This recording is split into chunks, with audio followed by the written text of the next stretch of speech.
going on, guys? My name is Chris Holochick, and it's another session of Holo Sessions.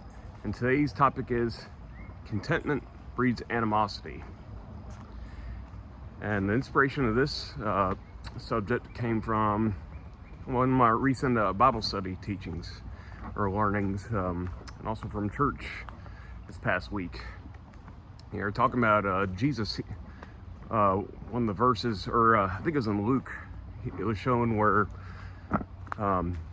he was around all his hometown people. Like, he was finally getting out there. People were starting to see all the miracles he was doing and stuff, and he finally got back around his hometown people, and they were kind of throwing shade at him. And it wasn't like in a negative way. It was more so like, oh, he's the son of Joseph. Like how can he be creating miracles and stuff? Like, pretty much he's a hometown boy, and because of that, like, they know him so well. It's like there's no way he's out here walking on water.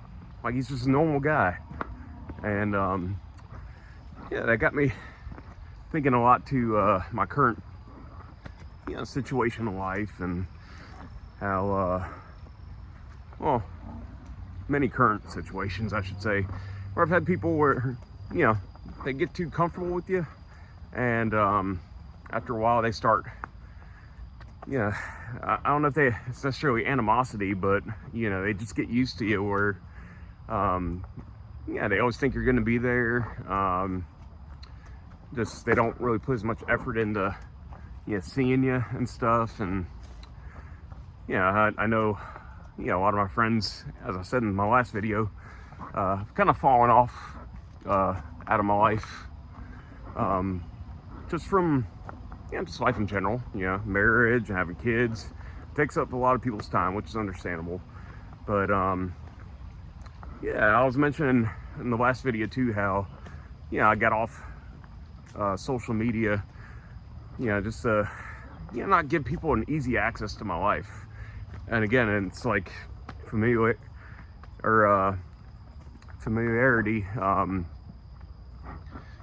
breeds, it just makes people not value you as much.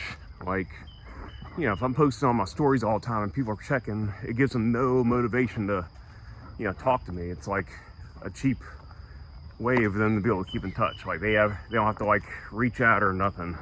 They're just checking up, seeing what I'm up to, but with no communication to me. And I got tired of that. It's frustrating. You're trying to reach out to somebody and they're ignoring you, but they're still checking your stories and stuff. And this is that. And then I know with my job too, through time, I've been Mr. Reliable for a good while, and after a while I feel like the bosses, instead of saying, oh, we should move you up position or really compensate you more, it's more like they just get used to that. And if you don't say nothing, they keep doing that. So that's where one of the things I'm at now, where I'm pretty much just trying to get some leverage and stuff to get more pay. And I care about my job. I care about doing it right. That's who I am, and believe in my mark on this world, and I want to do it right every time. But I want to still do that, but at the same time have some leverage to show, like, hey, like, I may not always be around here. Like, just like my job, they don't necessarily tell you a good job all the time, but man, they will be very quick to hit you up if you did something wrong. And I feel like that's a lot of corporate environments in general. And so, just this toxic positivity, and just fake happiness. It's kind of a manipulation to get you to do your job. And I don't always jive with it.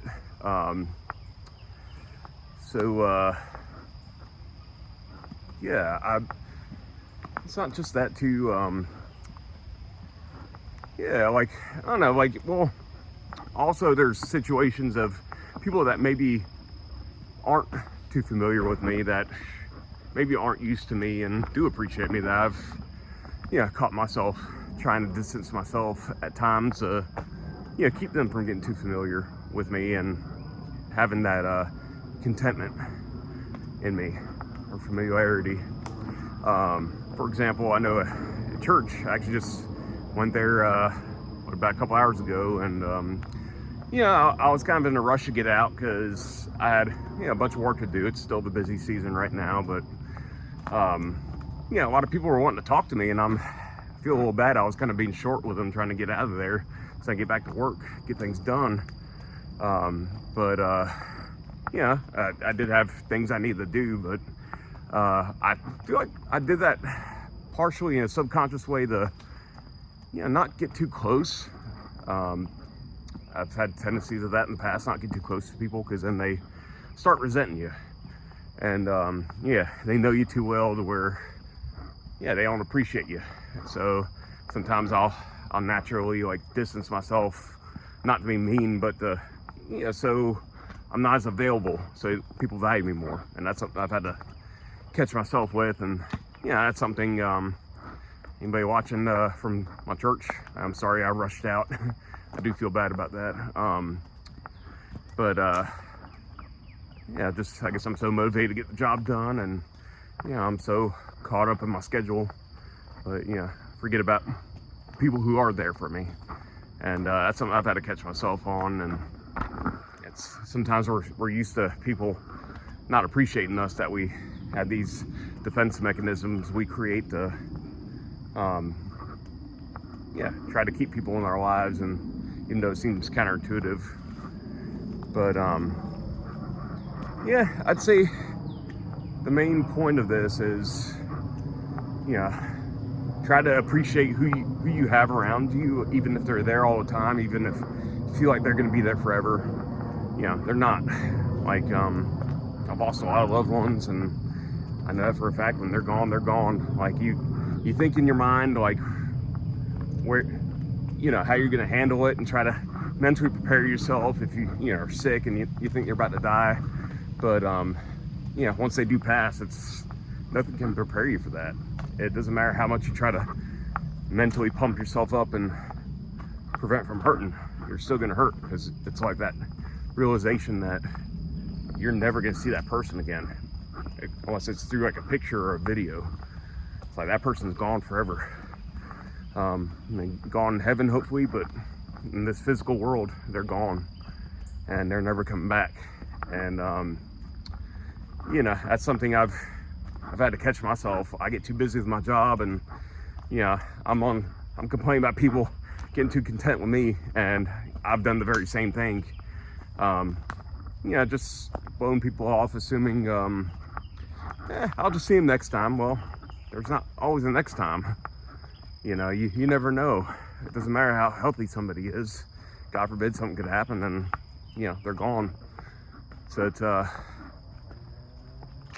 it's a fine balance. And when it came to Jesus, when he was creating miracles and shocking all his hometown peeps,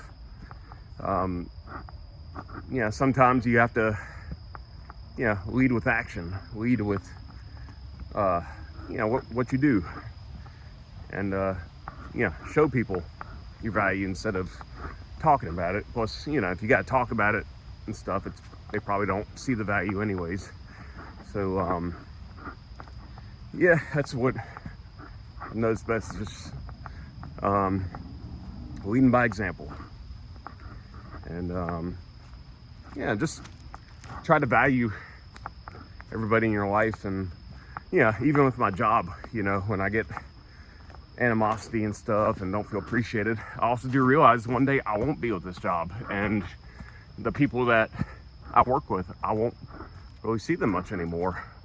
I might see them once in a while if I'm lucky, but I may never see them again after. So these times you got to appreciate, like all the trips I go on and stuff, like stuff I try to appreciate now, because I know I won't be with this job forever.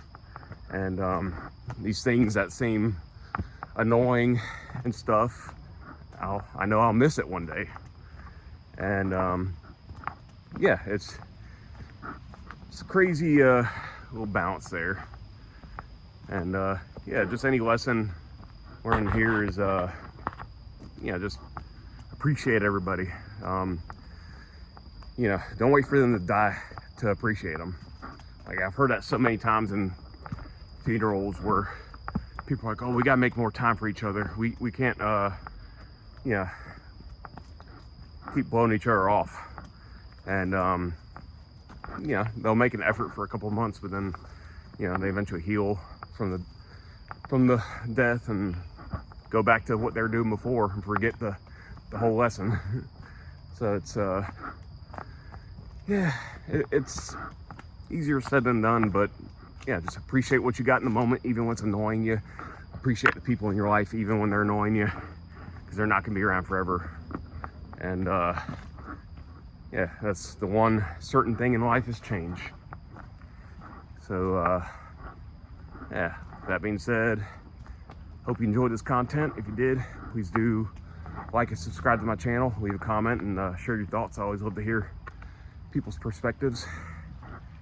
Anyways, that being said, my name is Chris Holowchuk, and Holla is hollowing out.